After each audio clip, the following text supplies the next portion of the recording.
এই সংসারের সবথেকে বড় যোদ্ধা কে? কেউ বলবেন অর্জুন, কেউ বলবেন ভীম, কেউ বলবেন হনুমান আদি ইত্যাদি। কিন্তু এই সংসারের সবথেকে বড় যোদ্ধা আপনার মনের ভেতরে আছে, আপনার মনের মধ্যে আছে। সেই ব্যক্তি সবথেকে উঁচুতে পৌঁছতে পারেন যিনি নিজের অন্তরের খামতি বুঝতে পারেন, নিজের দোষ বুঝতে পারেন, তার সাথে লড়াই করেন এবং তার উপর বিজয় লাভ করেন। যে ব্যক্তি এটা শিখতে পারেন, যে ব্যক্তি এটার উপর জয়লাভ করতে পারেন, তিনি হলেন সবথেকে বেশি শক্তিশালী, সবথেকে বেশি বীর এবং সবথেকে বেশি পরাক্রমী ব্যক্তি। আমরা সকলে এই সংসারকে পাল্টাতে চাই। তার জন্য প্রথম পদক্ষেপ আপনাকে নিতে হবে, নিজেকে দোষমুক্ত করতে হবে। যদি মানুষ নিজের অন্তরের দোষ বুঝতে পারেন এবং নিজেকে দোষমুক্ত করতে পারেন, তাহলে এই সংসার নিজে থেকেই দোষমুক্ত হয়ে যাবে, তাই না? তাহলে নিজেকে দোষমুক্ত করুন আর আমার সাথে ভালোবেসে বলুন, রাধা রাধা। আমরা সবাই এই সংসারে সূর্যের মতো হয়ে উঠতে চাই, সূর্যের মতো তেজস্বী, প্রকাশময়, যশস্বী। সূর্যের মধ্যে এতটাই তেজ থাকে যে সবাই তার সামনে নত হয়ে থাকে। সেই কারণেই সূর্যকে যশদানের গ্রহ বলা হয়। আমরা সবাই সূর্যের মতো উজ্জ্বল হতে চাই, কিন্তু তার জন্য সূর্যকে প্রত্যেক দিন জ্বলতে হয়। এই সংসারে শুভ ভাব, পবিত্রতা নিয়ে আসার জন্য, প্রকাশ ছড়িয়ে দেওয়ার জন্য সূর্যকে প্রত্যেক দিন অস্তও যেতে হয়, আবার উদিতও হতে হয়, প্রত্যেক দিন জ্বলতে হয়। সূর্য একদিনের জন্য অবকাশ লাভ করেন না। আর যদি অবকাশ পেতেন তাহলে সূর্যকে আর সূর্য বলা হতো না, তাই না? সেই জন্য আপনি যদি সূর্যের মতো হয়ে উঠতে চান, সেই রকম উজ্জ্বল হতে চান, তেজস্বী হতে চান, তাহলে সূর্যের মতো জ্বলতে হবে, অর্থাৎ অগাধ পরিশ্রম করতে হবে। আসুন আমার সাথে ভালোবেসে বলুন, রাধা রাধা। জীবনে সবথেকে বেশি মূল্যবান বস্তু কি? ধন, স্বর্ণ, মাণিক্য, আভূষণ? না, এই সব কিছু মিলিয়েও সময়ের এক মুহূর্তের সামনে মলিন হয়ে পড়ে। এক মুহূর্ত যা এক দরিদ্রকে রাজা করতে পারে, যা এক রাজাকেও দরিদ্র করতে পারে। একটি মুহূর্ত যা আপনার আত্মবিশ্বাসকে পর্বতের শিখরে পৌঁছে দিতে পারে, একটি মুহূর্ত যা আপনার অস্তিত্বকে গভীর সাগরে বিলীন করে দিতে পারে। একটি মুহূর্তের খেলা। সব সময় জীবনে সেই ব্যক্তিকে সম্মান করুন, শ্রদ্ধা করুন, যিনি আপনার জন্য সময় বের করে থাকেন। সবসময় সেই ব্যক্তির প্রতি নিষ্ঠাবান থাকুন, যেই ব্যক্তি খারাপ সময় আপনার পাশে দাঁড়িয়ে থাকে। এই সময় সবথেকে বেশি মূল্যবান। আসুন আমার সাথে ভালোবেসে বলুন, রাধা রাধা। সাগর জলতত্ত্ব দ্বারা সমৃদ্ধ। এ হলো জন্মদাতাও আর জনকও। এই সাগরকে দেখে আমরা অনেক কিছু শিখতে পারি। এই সাগরকে বাইরে থেকে দেখলে মনে হবে ঢেউ কোলাহল সৃষ্টি করছে, কিন্তু যদি আপনি আস্তে আস্তে কিছুটা গভীরে যান তাহলে দেখবেন ঢেউগুলি শান্ত হয়ে গেছে। সেই একই সাগর তীরের কাছে অন্যরকম, গভীরে অন্যরকম। এবার সাগরের মাঝে এসে দাঁড়ান আর অনুমান করতে চেষ্টা করুন যে এটা কতটা গভীর। তাহলে দেখবেন এই কাজ অসম্ভব। আপনি সত্য কখনোই জানতে পারবেন না যতক্ষণ না সেই সাগরের তলদেশে পৌঁছচ্ছেন। এবার এই সাগরের মতোই হয় মানুষ। মানুষকে আপনি দূর থেকে বুঝতে পারবেন না, আপনাকে কাছে যেতেই হবে। একই দিনে আপনি পূর্ণরূপে কোনো মানুষকে জানতে পারবেন না, তার সাথে সময় কাটাতে হবে। প্রত্যেক মানুষ হলো আলাদা, ঠিক সাগরের মতো, যার নিজের আকার আছে, নিজস্বতা রয়েছে, গভীরতাও আছে। সেটা বোঝার সময় দিন, নয়তো কখনো কোনো মানুষকে বুঝতেই পারবেন না। আসুন আমার সাথে ভালোবেসে বলুন, রাধা রাধা। নেকড়ে। নেকড়ের বিষয়ে আমরা সকলে জানি। ওরা খুবই নিষ্ঠাবান এবং অত্যন্ত সতর্ক থাকেন। ছোট ছোট মূর্খতা করে বসেন। এনারা হাড় চিবোতে খুব ভালোবাসেন, কিন্তু চিবোতে চিবোতে এদের মাড়ি ছড়ে যায়, সেখান থেকে রক্তপাত হতে থাকে। সেই রক্ত ওনারা পান করেন আর ওনাদের মনে হয় এই রক্ত হাড় থেকেই পাচ্ছেন। ওনারা ভাবেন যে এই হাড় চিবিয়ে আমরা আনন্দ লাভ করছি, কিন্তু আসল সত্য হলো এটাই যে ওনারা নিজেদেরই ক্ষতি করছেন। আমরা মানুষ, আমাদের সাথেও এমনটাই হয়। কখনো কখনো ভুলবশত আমরা এমন কোনো কাজ করি আর আমাদের মনে হয় যে আমরা বাইরে থেকে আনন্দ লাভ করছি, কিন্তু সত্য হলো এটাই যে আমরা শুধুই ক্ষতিগ্রস্ত হচ্ছি। এটা হলো খুব বড় একটা শিক্ষা যা আমাদের শেখা উচিত। তা হলো এটা যে আমাদের বোঝা উচিত যে কখন আমরা লাভবান হচ্ছি আর কখন ক্ষতিটাকেই লাভ বলে মনে করছি। এই শিক্ষা যদি আপনি প্রাপ্ত করতে পারেন তাহলে এই সংসারে আপনার থেকে বেশি প্রসন্ন আর কেউ থাকবেন না। তাহলে আসুন আর আমার সাথে ভালোবেসে বলুন, রাধা রাধা। যজ্ঞের আগুনকে শুভ বলে মনে করা হয় আর সেখানেই চিতার আগুনকে অশুভ মনে করা হয়। এমনটা কেন হয়? এখানে বিষয়টা হলো লক্ষ্য, বিচার এবং সঙ্গের। যখন আমরা যজ্ঞ করি তখন আমাদের লক্ষ্য কি হয়? পরিবেশকে আরও পবিত্র করে তোলা, ইতিবাচক করে তোলা। আমাদের লক্ষ্য শুভ হয়। তারপরে আসে বিচার। এই পরিস্থিতিতে সেই বিচার হলো অগ্নি। স্ফুলিঙ্গ থেকে তীব্র আকার ধারণ করে সমস্ত কাঠকে পুড়িয়ে দেয় এবং সুগন্ধ ছড়িয়ে দেয়।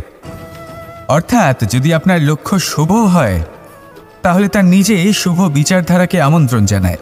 এই শুভ বিচার তখনই আসবে যখন আপনার সংকল্প শুভ হবে। অন্যদিকে হলো চিতার আগুন। এর লক্ষ্য কি?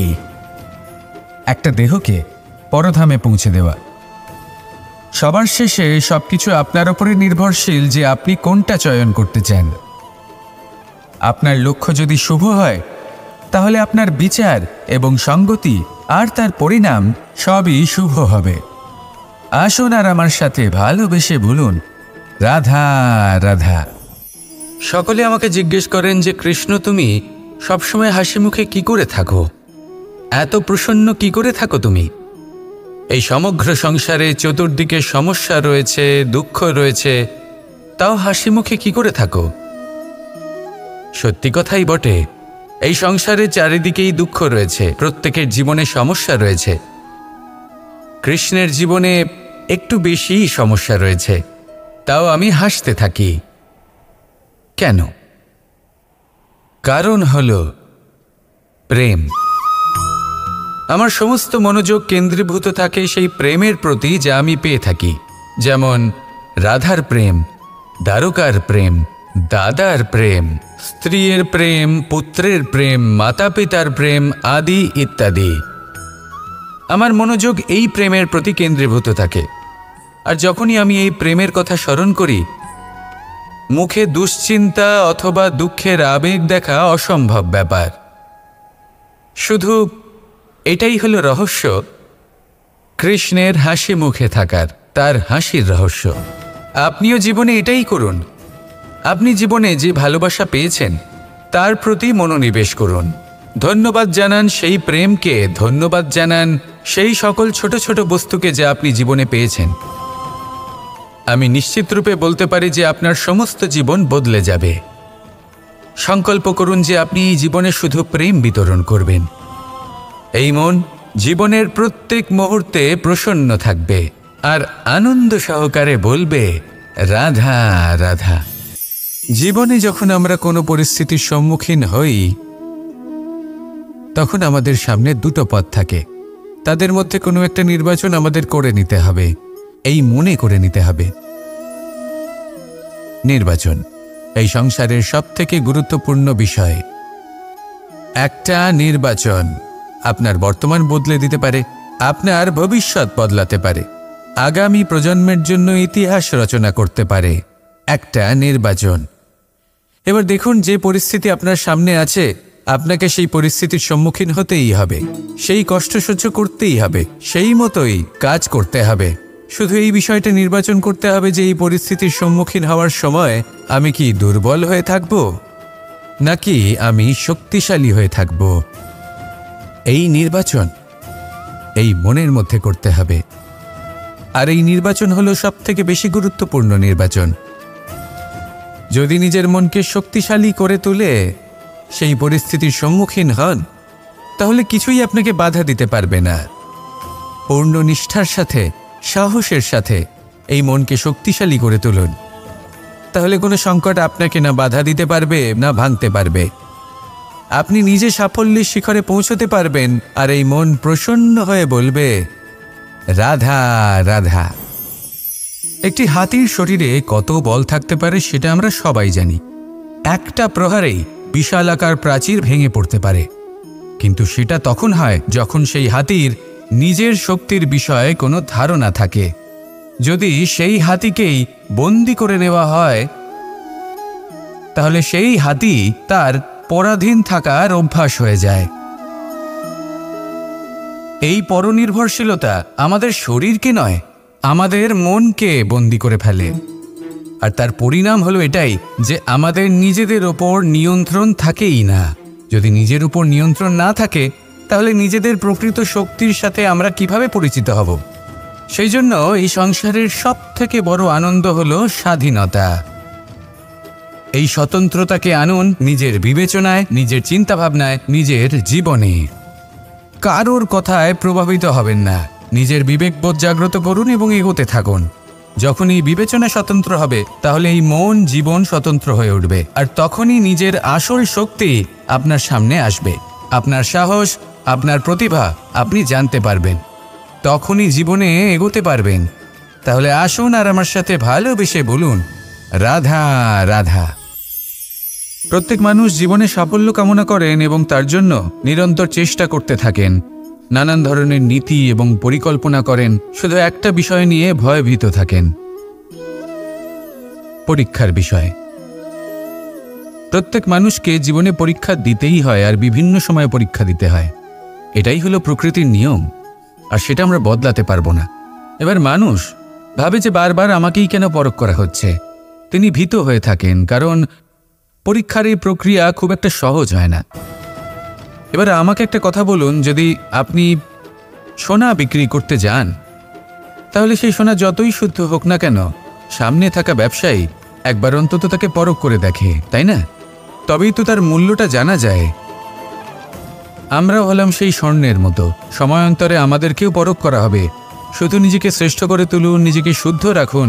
যদি শ্রেষ্ঠ এবং শুদ্ধ হন, তাহলে আর পরীক্ষার ভয় থাকবে না।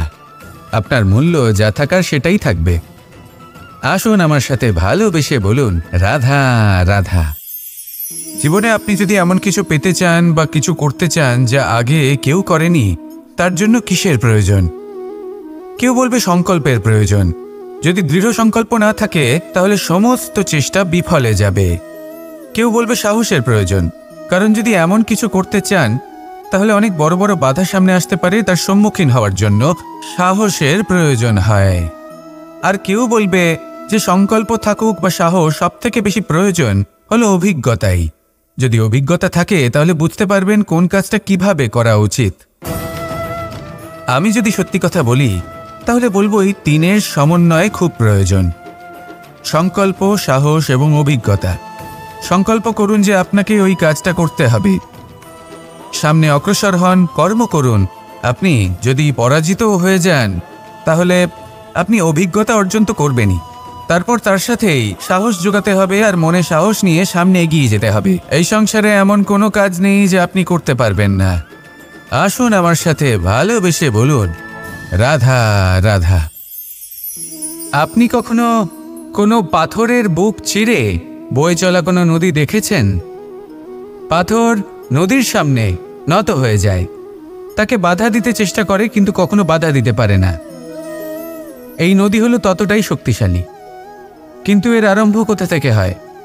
দূরে কোথাও কোনো পর্বতের চূড়াতে এক বিন্দু জল ঝরে পড়ে, আর তার সাথে হিম গলিয়ে দেয়।